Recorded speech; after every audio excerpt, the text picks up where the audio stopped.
Opposition leader Aubrey Norton is not taking kindly to a statement made by Jane Miller, British High Commissioner to Guyana, on the voters list.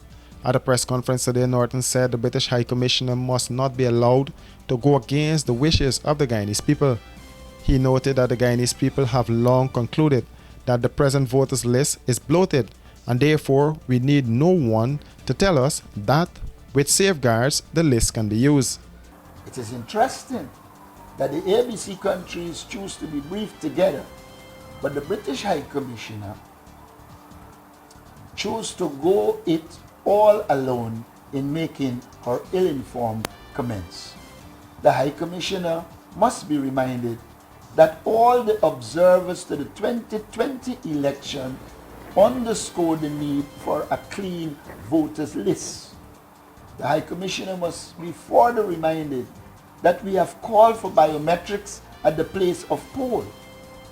The British High Commissioner must tell us if the safeguards she's referring to include biometrics at the place of poll. We reiterate our position that we will continue to struggle for a clean voters list since credible elections demand a credible list.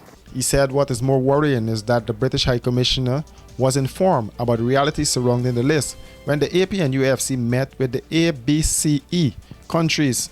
And therefore, the British may have pronounced, but for us, it is the Guyanese that have got to make the decision. I see no contradiction there. If perchance, I have seen in this situation where diplomats comment and the government disagrees, and they responded in sometimes the most brutal form, and no one asks if it's a contradiction.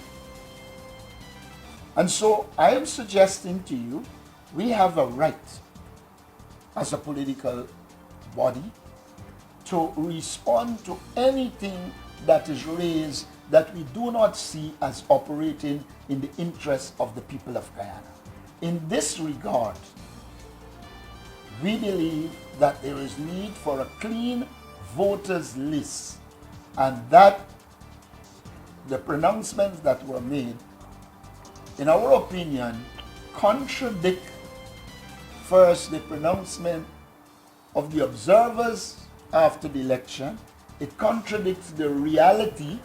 I don't know that in England they will allow a voters list that is 91% of the population and it will go unchallenged.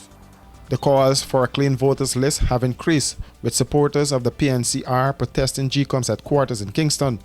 Local government elections are slated for March 13th.